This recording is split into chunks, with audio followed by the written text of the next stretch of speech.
Arvoisat Uukuniemi-juhlan osanottajat, oikein hyvää ja upeaa juhlapäivää teille kaikille ja kiitokset kauniista esittelystä. Kun tuossa istuin ja katselin, niin täytyy sanoa, että sielu todellakin lepää, kun katselen Uukuniemen kirkkoa. Ja sitten tuo tuoksu.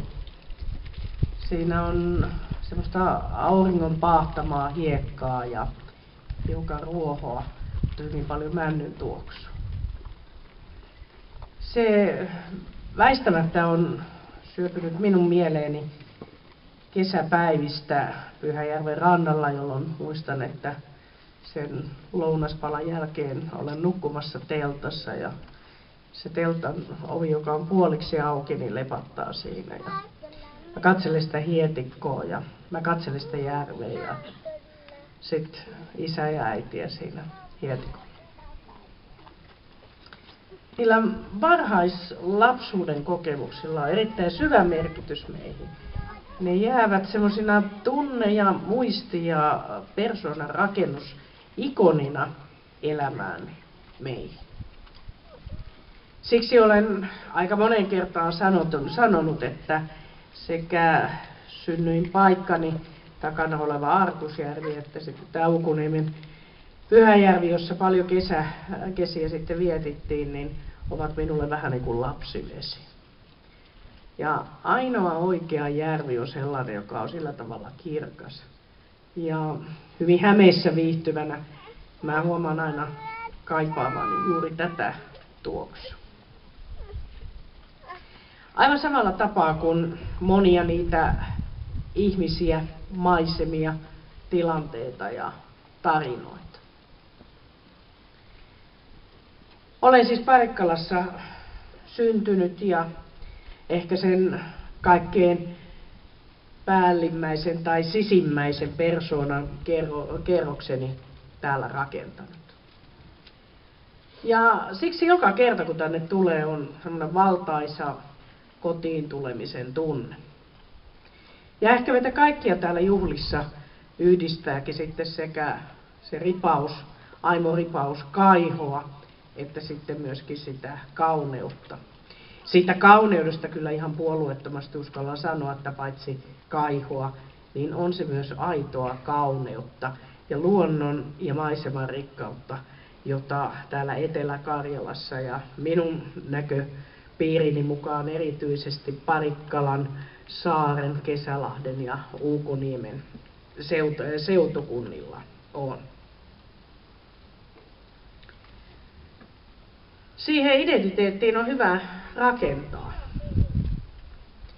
Mutta eivät ne ihmisen identiteetit ole toinen toisiaan poissulkevia. Ei se, että tunnen itseni syvästi karjalaiseksi ja parikkalalaiseksi, joka nyt on kovin sopivaa uuden Suur-Parikkalan yhteydessä sanoa myös täällä Uukuniemellä, vie pois eikä vähennä minun toista puolta perimästäni, kuovihuutoa ja lakeuden yksinkertaista aakeutta. Vietin kouluvuosiani Pohjanmaalla, äitini on Ylihärmästä ja isäni Viipurista. Olen tavannutkin sanoa, että olen siis tällainen iloinen häijy. Onneksi se karjalaisuus on niin kuin tässä päällimmäisenä, vähän niin kuin kermassa kuoret. Hauskaa olla pitää vaikka syömärkenis. Kaikkea kannattaa katsoa positiivisesti ja kyllä varsinkin itselleen kannattaa aina nauraa, niin ei ilo kesken loppu. Ihmisten suhteen kannattaa olla avoin ja utelias. Mistä sinä tuut ja minne sinä meet ja miten sinun kanssa ne oikein tässä sitten juttuututtaisi. Eikä se vie pois sitä pohjalaisen akan tömäkyyttä, joka löytyy silloin, kun joku kynnysmattoa kaipaa, tai löytyy silloin, jos joku ihan kauheasti riitapukaria etsii. Ei muuten myöskään se suomalaisuus, joka näistä paloista aika runsaalla ja pitkällä hämäläismarinaadilla on rakennettu, mihinkään vähene tai heikkene, että on samaan aikaan eurooppalainen ja rakentaa yhteistä eurooppalaista tulevaisuutta. Eikä se taas vie pois sitä, että on maailman kansalainen, haluaa ilmastonmuutoksen torjuntaa, sitä, että köyhyys voitaisiin poistaa ja että tämä maapallo noin kaikkinensa meille kaikille, olipa sitten 2 tai 1000 jalkaa alla, olisi jotakuinkin elinkelpoinen paikka. Mielestäni nykyisessä muuttuvassa ja ristiinkulkevassa maailmassa tämä identiteettien moninaisuus, niiden tuoma rikkaus on tärkeä viesti.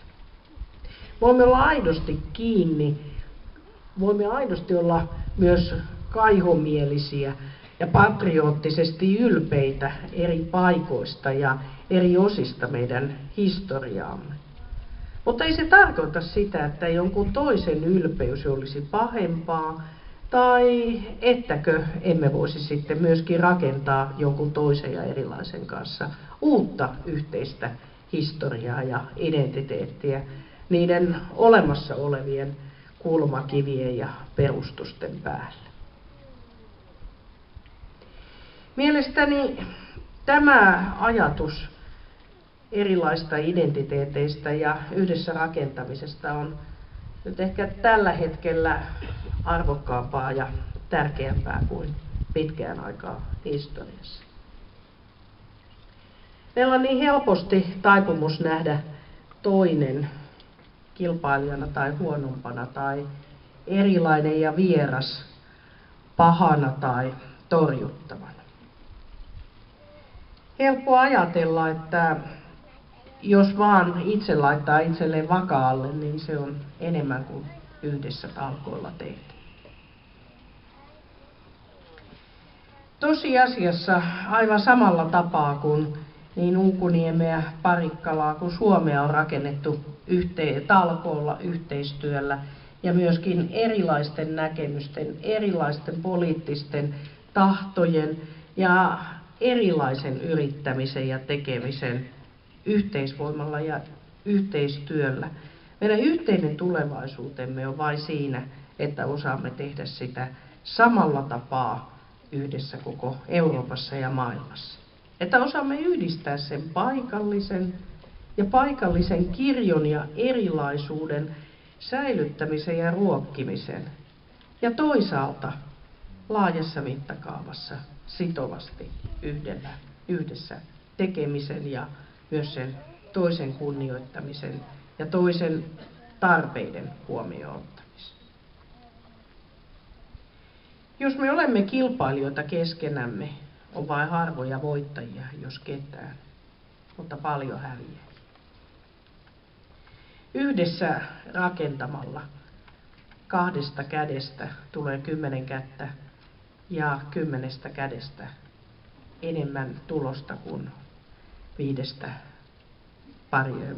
parista erillisiä käsiä. Mutta siihen yhdessä tekemiseen ei tarvitse sitä omaa perimää hävittää, vaan päinvastoin sen vahvistamista myös tarvitaan ehkä enemmän kuin aikaisemmin. Synnymme yhä useammin siellä sun täällä ja menemme naimisiin sinne sun tänne ja olemme töissä ties missä. Silloin hyvä kysymys onkin se, että ketä me olemme ja mistä me tulemme ja mihin me kuulumme. Ilman sitä kuulumista, sitä omaa mielimaisemien ja mielituoksujen ja mielipaikkojen ja mieli-ihmisten kirjoja, me myös ihmisinä jäämme helposti melko heitteille ja myös, en uskalla väittää, meidän arvopohjamme saattaa jäädä aika ohueksi. Tärkeät asiat ovat tärkeitä siksi, että ne ovat tärkeitä. Ei siksi, että joku on antanut niille 5 euron tai 5 000 tai 5 miljoonan euron hintalapun, vaan siksi, että ne ovat meille tärkeitä täällä. Ne ovat tärkeitä niin kuin oma elämä, läheiset ihmiset, elämykset ja kokemukset. Niiden vaaliminen ja rakentaminen on tärkeää ei vain siksi, mitä se tuottaa johonkin tai jollekin, vaan siksi, että ne ovat olemassa.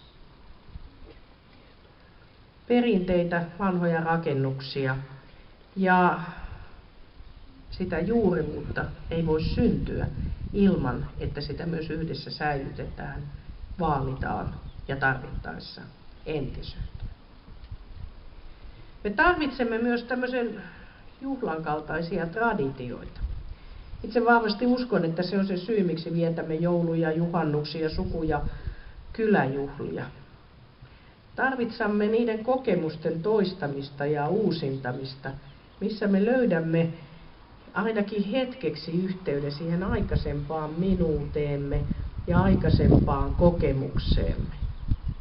Siihen 4-vuotiaaseen tyttöön siellä rannalla, hiukan myöhemmässä vaiheessa täällä kyläilleeseen, Karjalahovissa lomaa viettäneeseen, erilaisissa tilaisuuksissa käyneeseen. Ja nyt sitten tämä Ulkuniemi-juhla muodostuu samanlaiseksi sementiksi tämän vahvistavien kokemusten, traditioiden ketjussa. Ne antavat meille tunteen siitä, että me kuulumme johonkin. Ja kun me kuulumme johonkin, niin se antaa meille myös tunteen suunnasta. Kukaan meistä ei voi rakastaa EUta, ei sen puolen mielestäni vihatakaan, tai globalisaatiota, tai YKta, tai parempaa maailmanjärjestystä. Ne ovat järkeviä asioita, joita toivottavasti me teemme yhdessä järkevinä päätöksinä. Mutta se henkilökohtaisen elämän ja sen voiman antaa tunne johonkin kuulumisesta. Siitä, että usein siihen johonkin kuulumiseen liittyy myös historian ketju, pitkä ketju jo meitä aikaisemmista sukupolvista. Tarina, joka alkaa rakentaa meitä jo ennen meitä. Minkälaisia ovat ne karjalaiset ja pohjalaiset ja suomalaiset? Mikä on Ulkoniemen historia? Mistä se nimi oikein tulee? Ja no siitä ei nyt kai ihan kovin suurta varmuutta ole. Mitä siellä on tehty? Ja lienee tuo Ulkoniemen rajakin vaihdellut Ruotsi-Venäjän ja Suomi-Neuvostoliiton välillä aika likellä samojen rajalinjojen historian varrella. Silti se on ollut ja pysynyt. Eri yhteiskunnallisissa järjestyksissä, myöskin eri poliittisissa järjestyksissä, eri valtioiden osana ja osana Euroopan unionia ja osana parikkaa. Ei Ulkoniemi siitä mihinkään häviä, jolle me emme itse sitä hävitä. 1500 vuotta on melkoisen upea pyykki kunnan historian alkamisajankohdaksi. Se antaa myös hyvää vertailukohtaa sitten siitä eteenpäin. Mitäs jos me katsomme saman verran sitten ajankulkua eteenpäin? Nyt on vaikka vaatimattomasti semmoinen 500 vuotta. Alkaa ehkä siinä perspektiivissä moni asia rakentua toisella tavalla. Ei tarvitse mennä kuin sinne 50-luvulle, niin meitä oli vajaa 3 miljardia ihmistä, nyt meitä on 6 miljardia ja vuoteen 2050 veikataan, että meitä on tällä maapallolla reippaasti yli 10, ehkä 15 miljardia. Aika paljon enemmän jengiä. Ei tarvitse mennä vuoteen 1500, riittää kun mennään 50-luvulle. Niin meidän vaatekaappimme ja tavaramme näyttivät aika toisenlaisille. Nyt me tarvitsemme aika paljon enemmän tilaa ihan sen takia, että meillä on niin hirveästi tavaraa, että pitäisi löytää joku paikka, mihin kaikkea sen tavaran saisi. Ja ei tarvi olla kovinkaanmoinen nero, kun katsoo sinne vuoteen 2050 ja siitä eteenpäin, niin huomaa, että tämäkin seutukunnan nyt köyhyydeltä näyttävä on itse asiassa tämä suurin rikkaus. Mistäköhän meille tulee ensimmäisenä pula? Tilasta, puhtaasta ilmasta, viljelymaasta, puhtaasta luonnosta, puhtaasta vedestä. Se, joka täällä nyt näyttäytyy huoltosuhteena ja pieninä asukaslukuina, on, kuulkaa hyvät ihmiset, pääomaa pankissa ja kovalla korolla. Täällä on jotakin sellaista, joka on nyt kaunista ja arvokasta, mutta jonka arvon me saatamme unohtaa silloin, kun juoksemme viimeisimmän talousennusteen tai velkalaskun perässä. Saatamme nähdä sen itse asiassa enemmänkin kielteisenä kuin myönteisenä asiana, tai pitää sitä ainakin itsestäänselvyyttä. Ja ehkä on hyvä myös nähdä ja muistaa, että me istumme todellisuudessa tai seisomme aikamoisen aarteen äärellä, jolla on ainakin se elämänlaatu merkitys, elämänlaatu aarre meille jokaiselle, joka täällä asuu tai oleilee tai vierailee. Mutta uskallan myös väittää, että sillä on myös ihan se raha-arvo, resurssiarvo, arvo tulevaisuudessa. Toivon, että osaamme, samalla kun nautimme tästä hetkestä tänään ja täällä, tuoksuista, koivusta, karjalaisuudesta, maisemasta, järvestä ja Uupuniemestä ja toisistamme seurasta. Myöskin kantaa yhteistä korttamme siihen kekoon, yhteistä viestin viemistä, arvokkaan ja kauniin viestimisestä, säilyttämisestä ja kantamisesta tuleville sukupolville. Niin, että vielä seuraavallakin vuosisadalla täällä syntyvät lapset voivat toivottavasti sitten jossakin Uukuniemi-juhlassa kertoa 150 vuoden päästä, miten se on juuri se Tuoksu tai se Pyhäjärvi, joka on osa sitä omaa identiteettiä ja omaa hyvää oloa. Hyvät uukuniemeläiset, kiitoksia tilaisuudesta, että olen saanut tänne tulla. Ja toivottavasti tällä puolen tai sillä puolen penkkiä näemme tulevissa Uukuniemen juhlissa vielä monta kertaa. Oikein hyvää kesää teille kaikille.